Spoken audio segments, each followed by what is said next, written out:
लेकिन अगर कोई हिंदू व्यक्ति यही 5 लाख रुपए की गाड़ी खरीदे तो उसे ना तो सरकार से 50% की सब्सिडी मिलेगी और ना ही सरकार की तरफ से उसे इस योजना के तहत कोई लोन दिया जाएगा। पत्रकार कहें या चाटुकार कहें, पत्रकारिता कहें या चाटुकारिता कहें, दोनों चीजें इस समय 21वीं सदी की भारत में एक तरफा देखने को मिल रही है। कर्नाटक सरकार की एक योजना थी स्वावलंबी सारथी योजना।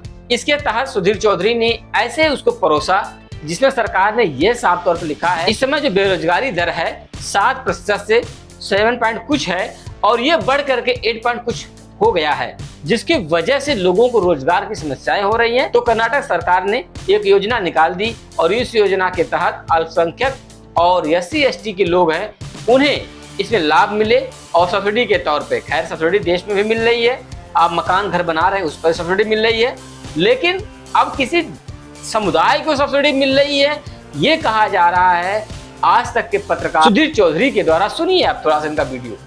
बजट में सरकार ने कहा था कि वो इस योजना के तहत कर्नाटक के अल्पसंख्यक, दलित, आदिवासी और पिछड़े समुदाय के ऐसे लोगों को अलग अलग श्रेणी में ऑटो रिक्शा और टैक्सी खरीदने के लिए सब्सिडी देगी जो आर्थिक रूप से कमजोर है।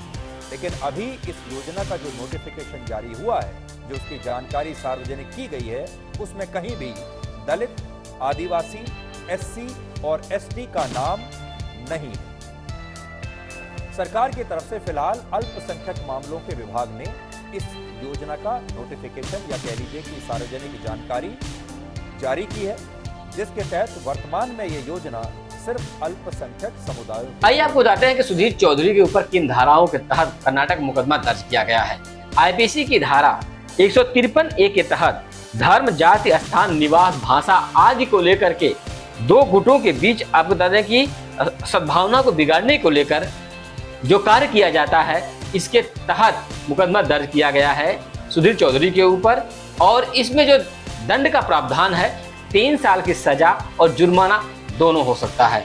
दूसरी धारा है 505 के तहत किसी वर्ग समुदाय, दो लोगों को किसी अन्य वर्ग समुदाय के खिलाफ भड़काना, उकसाना इत्यादि करने के लिए इसमें भी जो दंड का प्रावधान है यह 3 से लेकर के 6 साल तक किया गया है। सुधीर चौधरी के खिलाफ जो धाराएं लगाई गई हैं ये बेंगलुरु शेषाद्रिपुरम थाने में KMDC के सहायक प्रशासक शिव कुमार की शिकायत पर मुकदमा दर्ज कराया गया। पत्रकारिता का दौर चला है ना, ये चाटुकारिता का दौर बढ़ता गया। ये दौर इतना बढ़ गया है कि इस समय सरकार की जो नीतियों को लेकर के पत्रकार बात करते थे, आज पत्रकार चाटुकारिता की तरफ इतना बढ़ गए हैं कि उनकी झोली में भरनी चाहिए पत्रकारिता गई भाड़ में।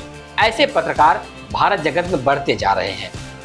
कुछ ऐसे ही पत्रकार यूट्यूबर भी हुए थे जो बंगाली टोला बिहार में न्यूज बना करके यह दिखाए कि बिहारी मजदूरों को मारा जा रहा है। दक्षिण भारत में दिखाया गया था, पत्रकार थे मनीष कश्यप। एजेंडा कैसे सेट होता है, कुछ लोगों का एजेंडा कैसे सेट होता है, ऐसे पत्रकार हैं मनीष कश्यप जो आज जेल काट रहे हैं। कर्नाटक सरकार मुसलमानों पर मेहरबान है, यह सब्सिडी मुसलमानों को ही दे रही है। तमाम ऐसे जो भड़काऊ बयान है, जो भड़काऊ खबरें हैं, ये सुधीर चौधरी के द्वारा परोसी जा चुकी हैं पहले भी, और वही कार्य फिर से इनके द्वारा किया जा रहा है।